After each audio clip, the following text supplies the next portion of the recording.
Animal Crossing's rarest promotional events by Hunter R.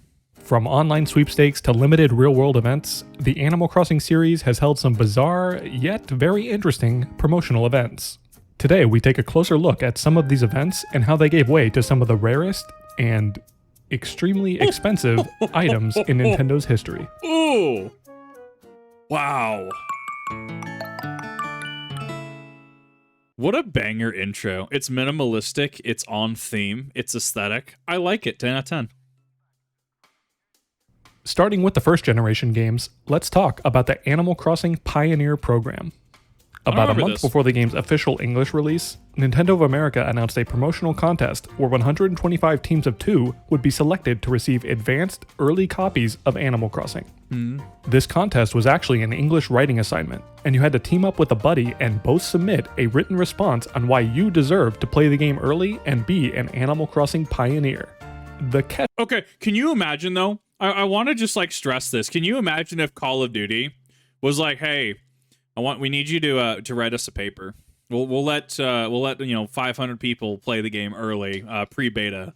We need you to write us an actual like essay. Dot your I's, cross your T's, minimal spelling mistakes, preferably none. Dude, that would be banger though. Here is that each written response had to be 50 words or less, meaning you had to choose your words carefully and get creative. Right, Again, makes sense. 125 winning teams were selected, and they were mailed a thank you letter from Nintendo, a calendar, and a special, not-for-resale promotional copy of the game a few weeks before its official release.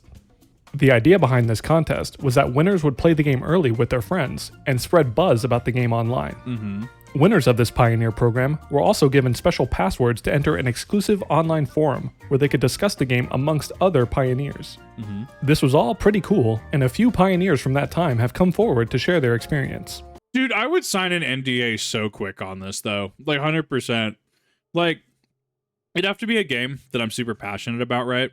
Like, I mean, I'm playing all Elite Dangerous stuff, right? It's not me asking for handouts, to clarify. Dude, I would sign NDAs for this. You kidding me? Hey, Kip, we have this project that a bunch of other VTubers, a bunch of other creators are working on, even in a non-official capacity, right?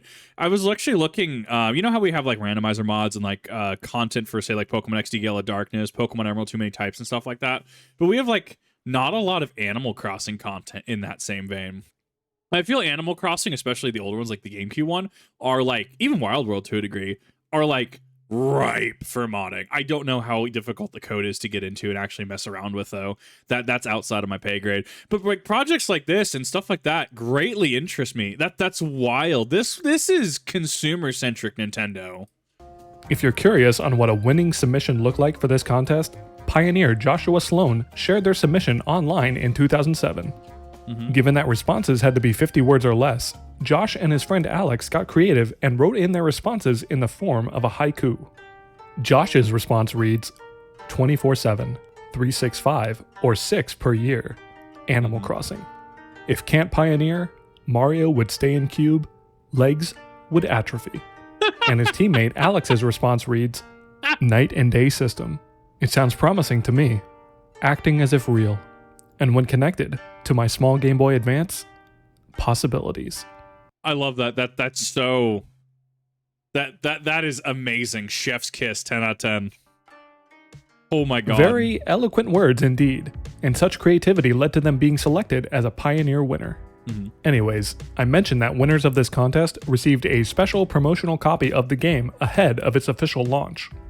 In fact, this copy of the game has a special not-for-resale printing on the actual disc itself. Makes sense. This begs the question, is there anything different between this early promotional copy of the game and the actual retail version? Well, if we take a closer look, you can find that the not-for-resale version of this game is very much identical to the retail version. To be specific, both the promotional disc and the release version of this game are a byte-for-byte match and are identical in every way except for the printing on the physical disc. That's so interesting, which that makes it a collectible in and of itself. That's wild. I was going to assume maybe there was going to be some sort of like the password system, which he goes over into some of his other videos. I watched some of his other content. His content is banger, by the way. The Animal Crossing GameCube password system I was like, maybe that has a different sort of check, maybe a different sort of thing. But like that password system is wild. It's probably just like manufacturing in the pipeline, last minute deviation to make promo copies or have a small batch of these promo copies not for resale. That makes a lot of sense, actually. Although technically a complete Pioneer version of this game also has a different manual. And Really? by different, I simply mean that the Pioneer version does not have a barcode on the back of the manual, whereas the retail version does. Despite these minuscule differences, collectors go crazy for even the slightest of discrepancies. The not-for-resale branding, coupled with only 250 copies in circulation, makes this specific copy of Animal Crossing an extremely rare and expensive item. The most recent sale that I'm aware of clocked in at around $2,250 US just for the box disc alone, which was sold by Mori, who is a mutual of mine and a fellow YouTuber. A complete in-box set of the calendar, letter, and game reportedly sold at prices as high as $3,500 US. I'd do it. You kidding me? If I had F-off money, I would do stuff like this. However, I wouldn't. I don't know. I'm so mixed on it, right?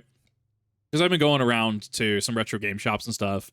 Like, I picked up Pokemon Blue because that was the last Gen 1 title I was missing for English Gen 1. I gotta go actually do Red and Green for Japanese now. But, like, I've been picking up some retro stuff. Stuff like this I would. I got the Sun and Moon Duel pack, but I didn't know it was sealed. And so now I'm conflicted of, like, I want to play the game. But this is a sealed Sun and Moon Duel pack. Yeah, I'm so mixed on stuff like this. Like, for me specifically owning it. Because on one hand, I'd want to play it. Absolutely. But on the other hand, like... Look, I played a lot of card games over the years, okay? Like, taking care of stuff has kind of been just kind of my MO. Pretty crazy just for a copy of the game that simply has a different label printed on the disc. Another mutual of mine, and fellow content creator Cake Hoarder, actually had not one, but 2 copies of this disc many years ago. Unfortunately, he sold his Pioneer copies alongside his world's largest Animal Crossing collection back in 2018, which is a decision he painfully regrets. It's like me getting rid of my Bakugan collection in a bout of depression. I threw all of them in a giant Ziploc bag in the dumpster. I regret it to this day. So many Bakugan. Porter is actually in the market to buy back a copy of this Pioneer disc. So if you or anybody you know has a copy for sale, feel free to hit him up. Wink, wink. I extend this to anyone who's watching this. If they know a person, if someone knows a guy, wink, wink. Next, let's shift focus over to Japan and talk about the original Dobutsu no Mori on the Nintendo 64. Since this version was quickly succeeded by the GameCube Plus version just 8 months later, promotions and events surrounding this specific game are quite rare. Still, one of these promotions came to our attention just a couple months ago, and once again, it involves our old friend Ice Climber for the NES, or more accurately, for the Famicom.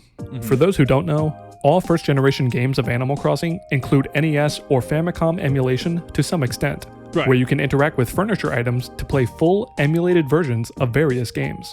I miss this. Like, Nintendo will never go back to this model. Like, can you imagine this if this was in, like, New Horizons? Like, this would be banger. This would be such a cool way. But unfortunately, like, that's just not in their modern business model. That, if anything, we've moved away from stuff like this. I remember when this stuff used to be a thing. Like, you could actually play, like, NES games on your your copy of Animal Crossing on the GameCube. Like, it was wild, groundbreaking even for me as child Kip, right?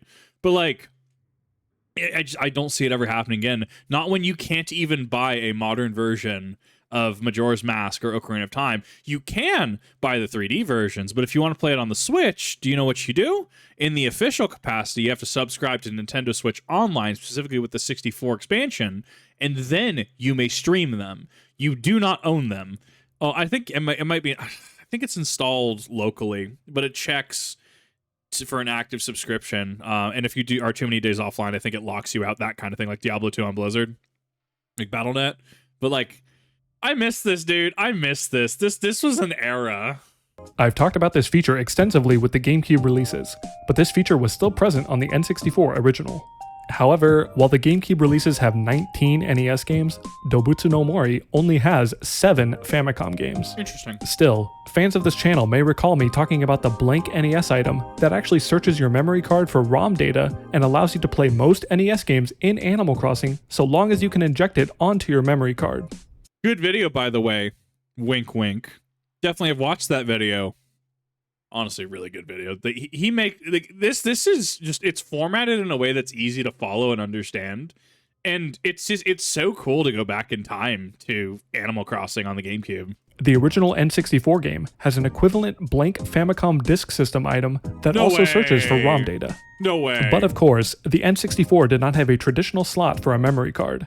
So instead, Dobutsu no Mori actually searches for ROM data present on your controller pack that you can plug into the back of any N64 controller. That's so cool, dude.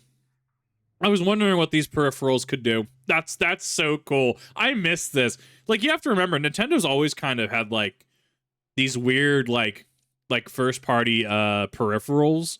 I'm trying to remember the name. I'm trying to remember the term offhand. Or it's not standardized. God, I can't remember. Every time I complain about it, every time I talk about H&K USB 45 proprietary. That's the word. It's where it's got all. Nintendo's always had proprietary hardware, like a Game Boy printer, Game Boy link cables, 64 DD even, right? E-reader, which I myself have 2 copies, both an English and a JP one. I'm happy. I'm very happy with what I've got so far. But like, Nintendo's always had proprietary stuff. Them still doing it in modern day on the Switch is nothing new. The idea here is that you can actually inject NES or Famicom ROM data onto a Nintendo 64 controller pack, and the game would be able to read and emulate that ROM data when interacting with the disk system item. In theory, Nintendo would distribute special controller packs that included Famicom ROMs on them, which could be played in Dobutsu no Mori. Okay. I say in theory because until recently, we actually believed that this functionality involving scanning for external ROM data was completely unused and overlooked. However, in 2018, Japanese Twitter user Napolitan posted images of a Nintendo Dream magazine giveaway. Readers of the magazine had the chance to enter a special sweepstakes by simply writing and sending in a letter about their experiences with Dobutsu no Mori. Okay. This contest ended on June 21st, 2001, and only 30 lucky winners were ever selected. The prize for this sweepstakes? A special Ice Climber N64 controller pack with... Can we talk about how it was 17 years to understand that this was a thing? Like historically, like, yeah, no, as they're mentioning, oh yeah, no, like this is what happened. This was in a magazine and, 30 winners, right? But it took us till 2018 to get a citation, a source on that. That's wild to me. That is so cool. ROM data specifically formatted to play within Dobutsu no Mori. To our knowledge, this is the only official instance of the Famicom ROM loading feature ever being used in any first-generation Animal Crossing game. However, as I mentioned, apparently only 30 winners were lucky enough to receive this special Ice Climber N64 controller pack. No matter how hard I looked, I could not find any information about this online, and seemingly nobody has a documented copy of this N64 controller pack. That's wild to me. It's like it doesn't even exist. It's similar to a video we watched a while back, right, about people trying to reconstruct. So Nintendo for Pokemon, you could actually hook up with a proprietary thing to it's like an actual like cell service to go online, and like Pokemon Crystal, like Gen 2, right? Japanese Crystal. And that little like the internet room, like people have been trying to reconstruct that. So the actual tech is actually just wizardry. Like, I don't know how people do this. I don't know how Hunter R has done half the things. He's like he made dot codes, right? And explain the whole thing about e-reader dot codes. And I'm just like, this is actual tech wizardry. Like, there's no other descriptor than that. It's amazing. Like, it's wild. Luckily, at least the magazine has been archived, and we can clearly translate this issue of Nintendo Dream to confirm this was a real giveaway. So presumably, the Ice Climber N64 controller packs exist somewhere. Still, as a Japanese exclusive item with only 30 theoretical copies in circulation, this would perhaps be one of the rarest items not only in Animal Crossing history, but also Nintendo history. Right, yeah, no, 100%. We may also be running out of time to find one, since controller packs are battery-backed, and these would have been produced over 23 years ago. Yeah. And since batteries run dry eventually, time is ticking. This is why I'm always sad when I think about old events like Gen 1 Muse or Gen 2. In Japan, I think there was a Crystal event specifically that gave Wooper and by Quagsire by extension Belly Drum. But because Gen 2 can't technically go to Gen 3 officially is what I will say. There definitely have been really cool people. I believe it was Gapier, I believe. I think I mispronounced his name, Goppler, which I'm sorry. Sometimes I's and L's, depending on the font, really mess with me. But yeah, no, we had an entire React video on how he was able to make a Gen 2 to Gen 3 trade, which is wild. But yeah, no, 100%. Like, it makes me sad that tech like this just dies after a while, just because it was battery operated. But I mean, it's of the time. Like, you know, we deal with issues today that, you know, can be similar, like having to be online for every single thing in a single player game, right? Versus back then, we have to have our save powered by a battery because of certain functions like Day-Night Cycle and Pokemon RSE, Ruby, Sapphire, Emerald. Unfortunately, this pack is seemingly lost to time, but maybe some extreme collectors or enthusiasts can eventually unearth an existing copy of this controller pack.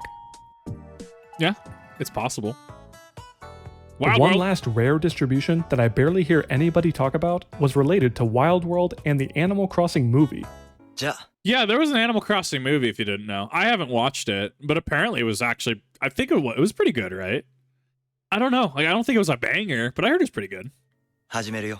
Shortly before the anime movie was released in Japan, moviegoers could buy an advance ticket at select retailers and receive a special golden tool of their choice in their copy of Wild World. Of course, Wild World's golden tools are all unlockable in the base game, but you could get one tool early through this special distribution. That's so cool. How this worked was that retailers selling advance tickets to the movie would have a distribution hotspot set up, and you could bring in your DS and have a golden tool wirelessly transmitted into your game. So I actually wonder, so hypothetically, hear me out. We're gonna throw this out there as hypothetical, Kip. What is it? Raspberry Pis. Like, there's ways you can create. People can create their own. Like, I actually literally have a pocket analog. Like, looking up at my PC right now, it's precariously perched on my power button. But I mean, you have pocket analogs. You have people that make their own consoles and stuff like that to run retro games.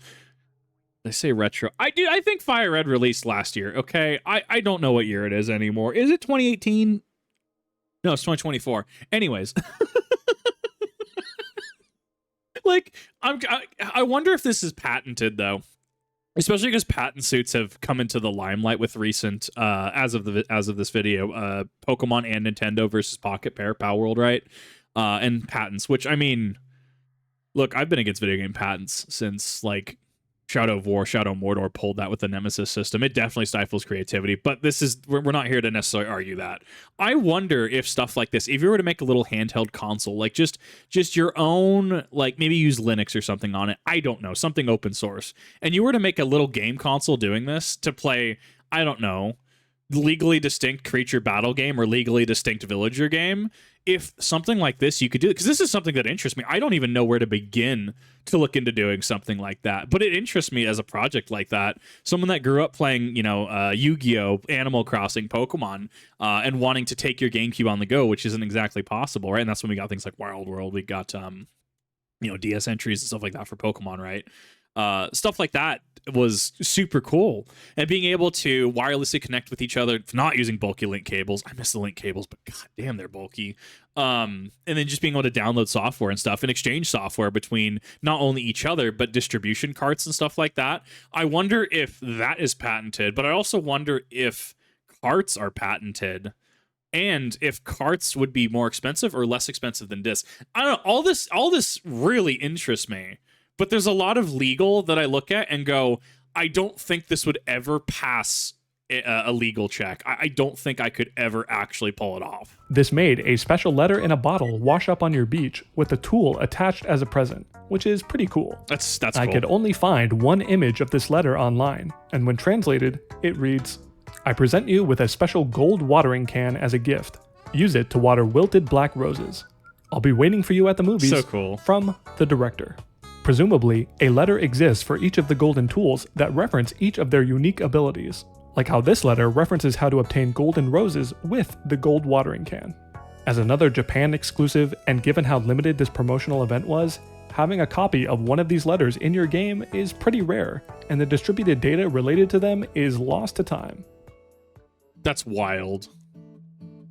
Anyway, all it takes is some stuff to surface, and we can, I mean, the community can go wild. I hope you learned something interesting about the most rare items and the most obscure promotional events throughout the Animal Crossing series. As a final aside, if any of you are aware of anyone owning this copy of the Ice Climber N64 controller pack, or if you have additional information about it, please don't hesitate to drop a comment or reach out to me. Regardless, that's going to do it for me today. Shout out to Cake Hoarder, Mayor Mori, and the wonderful spreadsheet server for providing me with some very useful footage and links. And as always, a very special thank you to my Patreon and YouTube members for supporting my research and content here. Special appreciation goes to my highest tier members Lunascape, Cynthia, Justin Trudeau, Silly Marina, Villager, Cass, Hornet, Terumi, Pidge01, Kai D, Comfyboy404, Japan Eat, Tammy's Head, Comfy, Exploding Bears, Holly Molly, Idrin, Zip, Bobby Nard, The Amazing Wolfie, Moggery, Puff, and The Casual Perry. And of course, thank you all for watching. Until next time.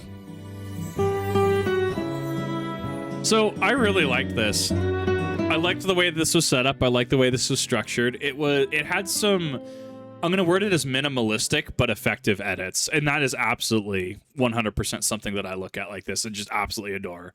As always, in the description down below, you will see the link to not only his original channel, but his original video as well. If you do have any information in regards to these Animal Crossing products or more information, or you know someone with more information, I'm definitely going to send you over there. As always, anytime I react to somebody new, this, you know, if they're not okay with the reaction, if they don't think it's transformative enough, I mean, always, I'm more than receptive to a takedown. I try to use, you know, to find just people who I think are super cool.